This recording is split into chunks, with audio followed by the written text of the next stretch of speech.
Tahun 2018, Banyumas nyaris lumpuh. Truk-truk sampah berhenti. Tumpukan menyebar, bau membubung dari tiap sudut kota. Tempat pembuangan akhir ditutup.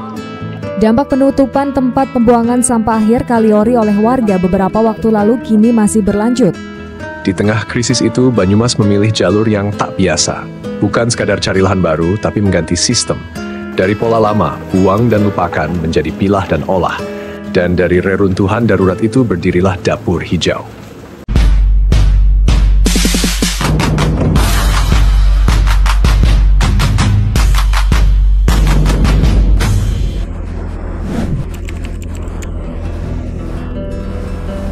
TPST itu salah satu tempat pengolahan sampah terpadu.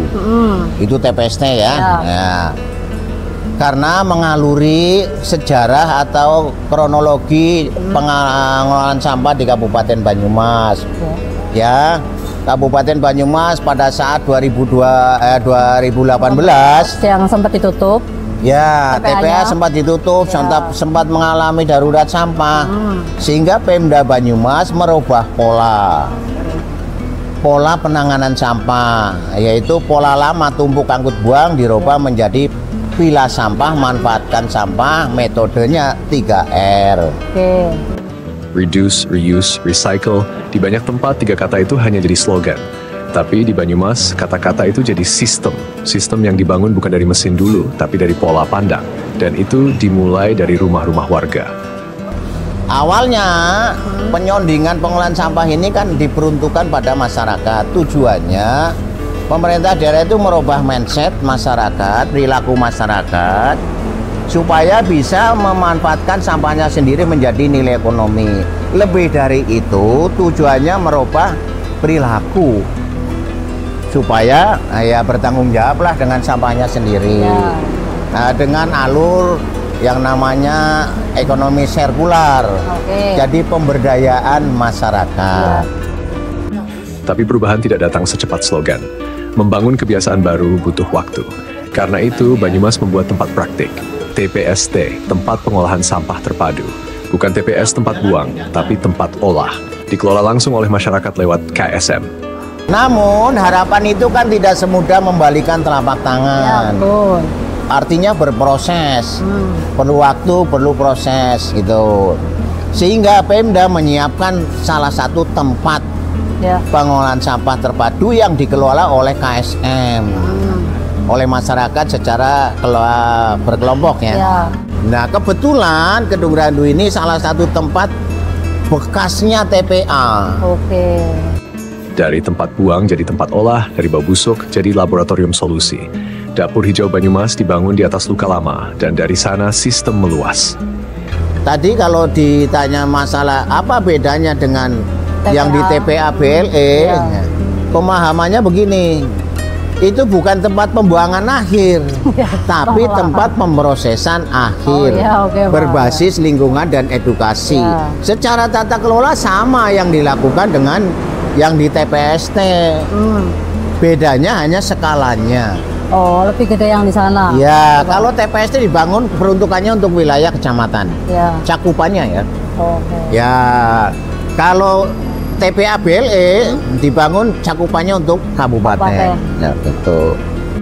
TPST dan TPA BLE bekerja sebagai satu sistem. TPST mengelola wilayah kecil, sementara BLE menampung dan memproses sisanya. Dan disinilah teknologi mulai tampil. Banyumas kini punya 60 TPST, 39 diantaranya sudah dilengkapi dengan truk, motor, dan mesin pencacah.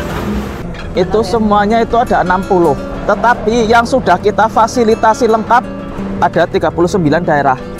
Dapatnya itu mesin-mesin, dump truknya biasanya udah kita fasilitasi, tosanya kita udah fasilitasi, terus motornya juga, itu sudah lengkap. Dari krisis jadi sistem, dari tempat buang jadi tempat olah, dari masyarakat kembali ke masyarakat. Tapi ini baru permukaan, karena di balik Dapur Hijau ada jalur rumit dan seringkali tak terlihat. Dari tangan-tangan biasa lahir teknologi luar biasa, dan semuanya dimulai dari rumah. Sampah yang sampai ke Dapur Hijau tidak datang sendiri. Setiap karung yang dibuka punya cerita panjang dari rumah. Dan semuanya dimulai bukan dari teknologi, tapi dari kerjasama. antara warga yang menghasilkan dan kelompok masyarakat yang mengolah. Inilah alur pertama, dari pintu rumah ke pintu mesin. KSM kami, Randu Makmur, mengelola sampah rumah tangga dan sampah sejenis sampah rumah tangga yang belum terpilah di sumber. Dengan tata cara yang pertama sosialisasi, yang kedua mengadakan kesepakatan untuk bekerja sama. Sesuai dengan kesepakatan itu juga ada beberapa opsi pelayanan. Ada yang setiap hari, ada yang 3 hari sekali. Contohnya setiap hari sampah yang dihasilkan dari rumah usaha, restoran, rumah makan itu ya. Mereka banyak gitu ya. Yang 3 hari sekali cenderung yang dari rumah tangga. Metodenya pun ada beberapa opsi. Ada yang dilayani secara door to door, ada di titik kumpul, ada juga yang diantar. Nah ini titik kumpul sementara, bukan TPS, ya, di wilayah lingkungan masing-masing, karena keterbatasan akses. Biasanya armada kami tidak bisa langsung dari rumah ke rumah. Nah, jadi di titik kumpulkan sementara sesuai jadwal seperti itu. Sistem ini tidak memaksa sama. Ia menyesuaikan karena setiap lingkungan punya medan dan kebiasaannya sendiri. Ada yang menunggu dijemput, ada yang memilih antar sendiri, ada yang cukup menumpang di titik kumpul. Yang penting, sampah tidak dibiarkan berhenti di depan rumah. Kami mengelola sampah rata-rata per hari 15 ton. Dengan tenaga kerja 37 pekerja, 5 pengurus, artinya totalnya 42 pekerja. Ya, ada bidang pengangkutan, pemilahan, pencacahan, seperti itu. 42 orang, 15 ton sehari. Volume tinggi diangkat oleh tangan-tangan yang terbagi tugasnya. Tapi salah satu peran paling vital adalah tim pemilah. Mereka bertugas paling awal, langsung berhadapan dengan isi karung. Kembali setelah sampah kami angkut dari sumber, kami bawa sini. Yang pertama dengan metode sesuai SOP, akan kami pilah secara manual. Itu tenaga pemilahnya ada 10 orang. Yang tujuannya ya memisahkan sampah anorganik dan residu. Residu. Ya. Kalau sudah dipilah melalui petugas pemilah kami seperti itu, ini rata-rata akan ditemukan anorganik rata-ratanya 15%. Nah, residu dari 15 ton per hari itu potensinya 10%. Secara fisik ada kain, kayu, pempes seperti itu. Itu yang akan kita musnahkan atau kita bakar dengan mesin pirolisis. Sampah yang datang dalam karung keluar dalam kelompok. Yang bisa dipakai akan dicacah, yang bisa hidup lagi akan dihidupkan, dan yang tak lagi bisa apa-apa akan dibakar bersih. Tapi sebelum itu semua masuk ke jalur pemrosesan besar, kita perlu tahu dulu kemana arahnya. Karena dapur hijau ini bukan tempat tunggal. Ia punya jalur-jalur dan semuanya punya ujung yang berbeda. Dari luar ini mungkin hanya pabrik sampah, tapi di dalamnya dapur ini punya resep-resep yang tak biasa. Disinilah teknologi menyaru jadi kerja harian, dan sampah tidak dibuang tapi diproses seperti makanan. Dipilih, ditumbuk, dipanaskan, bahkan dipelihara. Inilah dapur hijau Banyumas dan inilah proses-proses ajaibnya. Nah itu sampah itu kan masuknya ke mesin presender. Nah setelah itu kan masuk ke mesin konveyor. Setelah masuk ke mesin konveyor itu masuk lagi ke mesin tromol. Ya ini yang fungsinya untuk memisahkan antara sampah yang kecil-kecil dan sampah yang besar. Nah nanti yang sampah yang kecil-kecil ini akan masuk menjadi biasanya menjadi organik. Ya ini akan masuk ke bypass. Setelah masuk ke bypass itu langsung masuk lagi ke mesin gibrik untuk kita cacah. Ya, nanti itu outputnya akan menjadi bursam dan akan menjadi plastik kotor atau plastor. Kalau yang sudah jadi bursam itu kita manfaatkan untuk menjadi makan maggot, terusan untuk jadi bahan bakar jumbotan padat atau BBJB yang untuk kita kirim ke PLTU. Tadi kan yang sampah kecil-kecil ya Mas ya. Nah itu yang sampah besar-besar itu yang masuk ke pemilahan ibu-ibu. Diambilin itu yang residunya. Itu diambilin semua kita kumpulkan di bawah. Kalau yang residunya itu nanti masuk ke pirolisis. Cuma yang nanti kalau yang bahan RDF atau yang plastiknya kita masukkan ke mesin scratcher. Oh, Ya, untuk kita cacah lagi dengan ukuran 2 cm sampai dengan 10 cm. Setelah itu outputnya kan udah kecil-kecil, tetapi biasanya itu masih basah. Kita keringkan. Dikeringkannya gimana, Pak? Nah, itu kita keringkannya itu sistemnya itu memanfaatkan cahaya matahari. Setelah itu kalau sudah kering, kita langsung bawa ke PT SBI dan PT Semen Bima. Ini bahan bakar buatan sendiri, RDF Refuse Derived Fuel, dari organik kering dan kaskot yang dijemur pelan-pelan di halaman belakang. RDF dikirim ke pembangkit menggantikan batu bara sekian persen. Tapi produksinya masih tunduk pada cuaca, karena semua masih dijemur manual di bawah langit yang tak selalu bisa diajak kompromi. Jadi ini kan dari tadi yang kita pengolahan sampahnya ya, Betul. itu nanti kita bursanya itu langsung kita ambil. Itu nanti kita langsung kita kumpulkan jadi satu. Ini kita olah lagi di sini semuanya bursanya untuk makan magotnya. Campurin wortel ini, pokoknya semuanya itu dari sampah organik semuanya. Itu dicampurkan jadi satu. Kita olah lagi di sini semuanya. Ya biasanya itu dengan manual pakai apa namanya bambu atau pakai kayu. Ditumbuk-tumbuk itu ya. Setelah itu kita langsung masukkan ke magotnya itu. Biasanya magotnya itu ditaruh sini semuanya. Magotnya di sini semuanya itu. Jadi pertama itu kan jadi telur dulu. Setelah 15 hari itu akan menjadi baby maggot. Kalau baby maggotnya kita taruhkan di sini nanti akan besar sendiri. Biasanya kalau misalnya menjadi maggot udah agak besar, kita ambilin juga biasa dimanfaatkan untuk makan ayam. Otomatis kan ayamnya itu kan akan bertelur. Membuang BAB. Nah, itu BAB-nya itu kita manfaatkan untuk kaskot. Kaskot. Iya, bekas maggot itu kita campurkan di organiknya atau di biomasanya juga. Kalau di sini panen maggotnya itu bisa sampai ya 50 kilograman bisa. Per hari itu biasanya ada yang 10 kilogram ada ya. Setelah 15 hari lagi itu akan menjadi hitam tadi. Akan mengeras, akan menjadi hitam atau mengeras. Ya. Setelah itu kalau sudah hitam kita pindahin di belakang. Supaya kenapa kita pindahin itu bukit terbang sih itu tadi itu ya. Iya betul, itu paling dipindahin di belakang. Setelah itu akan menjadi lalat. Nah setelah menjadi lalat itu kan akan otomatis kan lalat kan akan kawin. Ya. Jadi nanti salah satu itu akan mati. Nah itu yang betina itu akan mengerami dulu. Setelah mengerami itu juga akan mati yang betina. Iya, betina juga akan mati. Berarti regenerasi lagi ya Pak? Iya. Tinggal alangnya doang gitu? Iya, betul. Mereka bekerja tanpa upah, tanpa istirahat, dan mereka tak terlihat. Di sistem ini, maggot bukan hanya pemakan busuk, mereka adalah pengubah. Dari limbah jadi protein, dari masalah jadi bahan pangan, dan dari sisa kembali ke siklus. Itu dari KSM membawa sampah residu murni, residu sampah ini, residu murni ini. Biasanya itu satu dump truknya itu sekitar 2 sampai dengan 3 ton.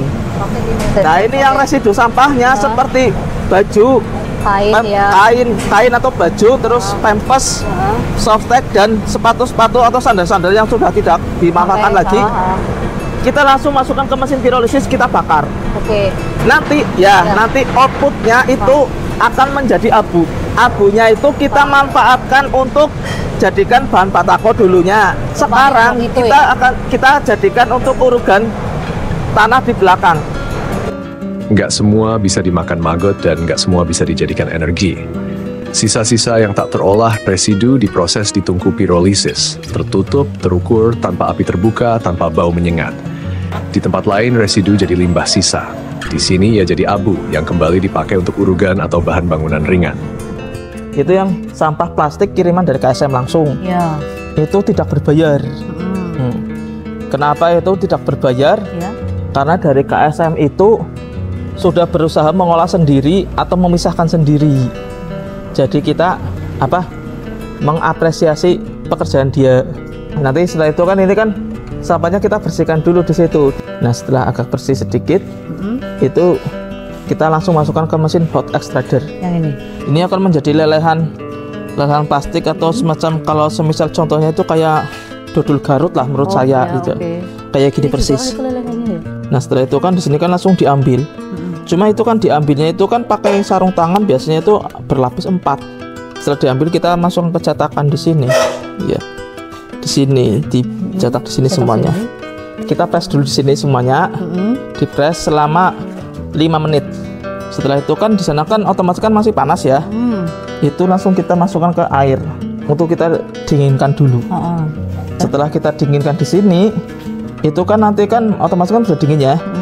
Nanti kita rapikan di sininya. Ini potongnya pakai apa ini? Pakai parang. Itu nanti jadinya kayak gini. Ini yang sudah baru, ini masih baru ini. Ini kalau misal dibanting gak bakal pecah. Nah, gitu kan keras banget. Gak bakal pecah kan? Plastik yang biasanya cuma bikin sungai kotor, di sini diolah jadi fondasi, paving block yang kuat, tahan banting, dan udah dipakai di kementerian, tempat umum, bahkan proyek percontohan di luar negeri. Di TPA BLE nggak ada yang benar-benar dibuang, yang ada cuma diproses, dikembalikan, dan dipakai lagi. Dan semua ini dari larva sampai paving block dikerjain bukan sama mesin canggih dari luar, tapi oleh warga biasa, dengan pengetahuan lokal dan kerja keras setiap hari. Soalnya kadang solusi terbaik itu bukan dari teknologi terbaru, tapi yang paling masuk akal dan gampang dikerjain. Di balik larva dan mesin, di balik RDF, abu, dan paving block, ada manusia. Bukan sosok yang viral, bukan nama yang dikenal, tapi merekalah jantung dari dapur hijau ini. Orang-orang biasa yang mengerjakan hal luar biasa setiap waktu. Di sini semuanya ada 131 karyawan, terbagi 3 shift. Datang pagi, siang, dan malam, bukan untuk menonton mesin berjalan, tapi untuk menghidupkan sistem yang tidak bisa otomatis. Jadi di sini itu sebenarnya itu dari sampah yang anorganik atau yang itu atau yang sampah plastik RDF itu sebenarnya kita itu sehari itu harus mengirim 100 ton dalam 1 hari. Tetapi kita belum mampu. Paling kita biasanya mampunya itu maksimal 60 ton sehari. Kenapa kita nggak mampu sampai 100 ton? Karena faktor cuaca tadi. Kadang-kadang ada yang dikeringin juga ya pakai sinar matahari. Iya, kadang-kadang paginya itu apa namanya panas, sorenya hujan. Iya, sorenya kehujanan gitu.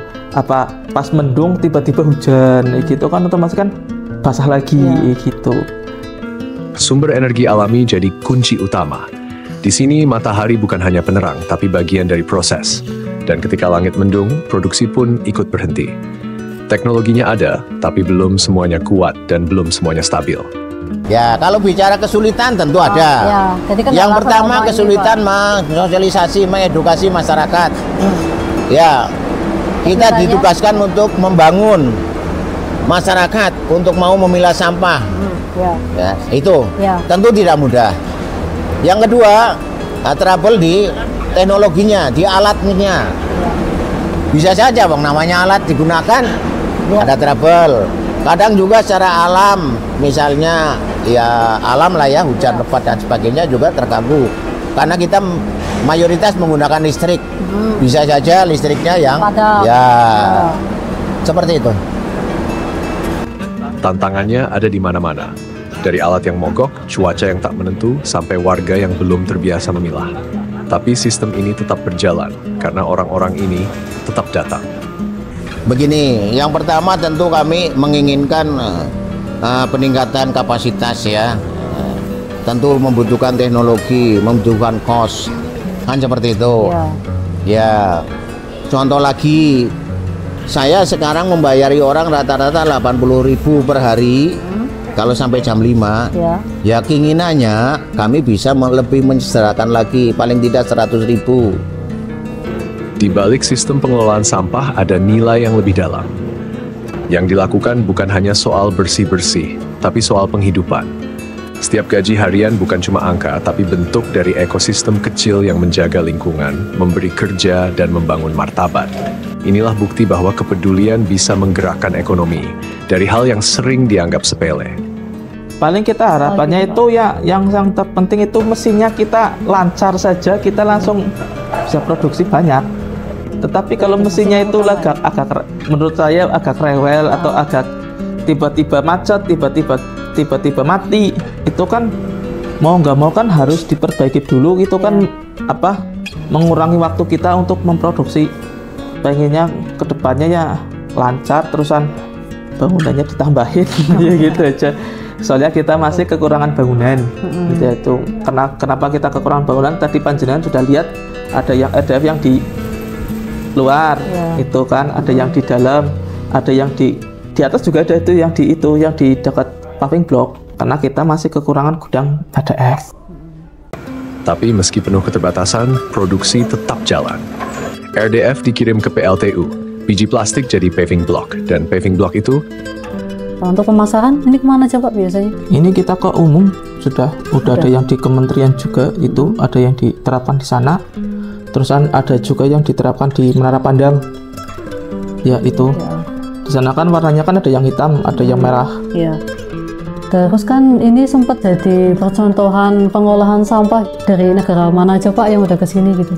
Ada perwakilan duta besar sih, perwakilan duta besar dari negara Jepang, Prancis, Vietnam, Thailand, Malaysia itu ya, yang dari ASEAN juga pada kesini. Lumayan banyak ya Pak? Lumayan banyak ya.